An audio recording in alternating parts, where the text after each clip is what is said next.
Hello everyone. তো এত রাত্রে ভিডিওটা করার মেইন উদ্দেশ্য হলো ওরা আর কি শুনলাম নতুনভাবে আর কি আমার পেজের পিছে পড়ছে, পেজ নাকি খাবে, লোকজন ধরতেছে। তো আমার কাছে তো সবই আসে, তো পেজ থাকবে নাকি যায় না। তো আপনাদের আগের থেকে বলে রাখি, পেজ খেলে কারা খাবে অবশ্যই বুঝতে পারছেন।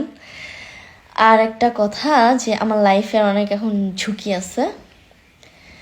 ওরা ডিরেক্ট থ্রেডমূলক কথাবার্তা বলতেছে, আমাকে নাকি ঢাকা যেখানে পাবে পিটা মায়েরা ফেলবে। হ্যাঁ, যদিও ফিউচারে আমার যদি কোনো কিছু হয়, হ্যাঁ, তাহলে বুঝা নিবেন কারা করছে, আর এটা একটু প্রতিবাদ করেন আপনারা, আর কিছু চাই না। আরও দেখি একটু আগে একটা ছাড়ছে যে বারবার এতিম এতিম বলি। আমার এতিম করছে তো ও নিজেই তো আমার এতিম করছে, আমার মারে শেষ করে দিছে। ও তো নিজেই, মুখ খুলে তো অনেক কিছু খোলা যায়। যাই হোক, আমি প্রমাণ ম্যানেজ করতেছি, প্রমাণ নিয়ে আমি ডিরেক্ট কালকে আসতেছি। আর কি বললো, আমার বাবা কই? ঠিক আছে, আমার বাবার কথা জিজ্ঞাসা করছে, আমার বাবার সাথে কথা বলাই দেবো। বাবা কই আছে? হ্যাঁ, আমার বাবা কেন ছাড়ছে, মানে আমার বাপ মা নিয়ে কথা বলছে না। ঠিক আছে, আর কি বলবো। আরেকটা কথা, আমি একটু আগে একটা ভিডিও দেখলাম, ওখানে আমাকে হিজলা বলতেছে, রিপাকে মানে ইভাকে বলতেছে, ওর সাহস হয় কীভাবে ভাই এ কথা বলো, ওর মুখ আছে? ও ন্যাংটায় বেড়াগুলো আগে ঘুরে কইতে গেলে যা রে পায়, হ্যাঁ 2 দিন পর একটা বয়ফ্রেন্ড বানাইবো। এটাকে তো জাস্ট সুন্দর লাগছে, এই জন্য এটাকে মিডিয়াতে প্রকাশ করছে, না তো প্রকাশ করতো না।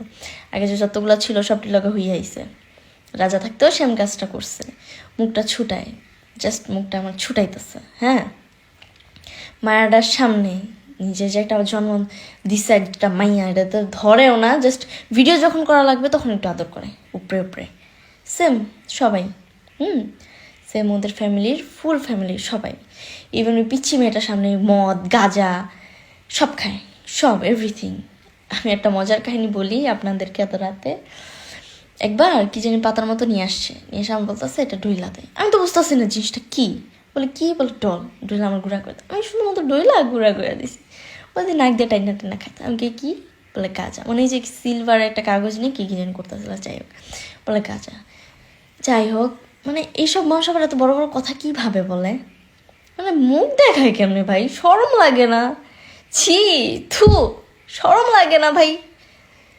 থাইমা যাস না, থাইমা যা, নিজেদের দোষ স্বীকার কর, হ্যাঁ আমরা দোষী। ছি, মানে নিজেদের ভালো প্রমাণ করার জন্য এতটা খারাপ হস। আচ্ছা, আপনার একটা জিনিস ভাবেন তো, ওদের সাথেই সবার কেন লাগে? দেখেনি তো 2 দিন পর পর মিডিয়াতে ওদের সাথেই তো ঝামেলা হয়, কেন হয়? এটা আপনাদের বোঝা উচিত। ঠিক আছে, তাড়াতাড়ি এতে তেমন কোনো কিছু কথা বলবো না। কালকে আবার আসতেছি, সব প্রুফ নিয়ে আসবো। হ্যাঁ, সব প্রুফ নিয়ে আসবো। ওকে, বাই।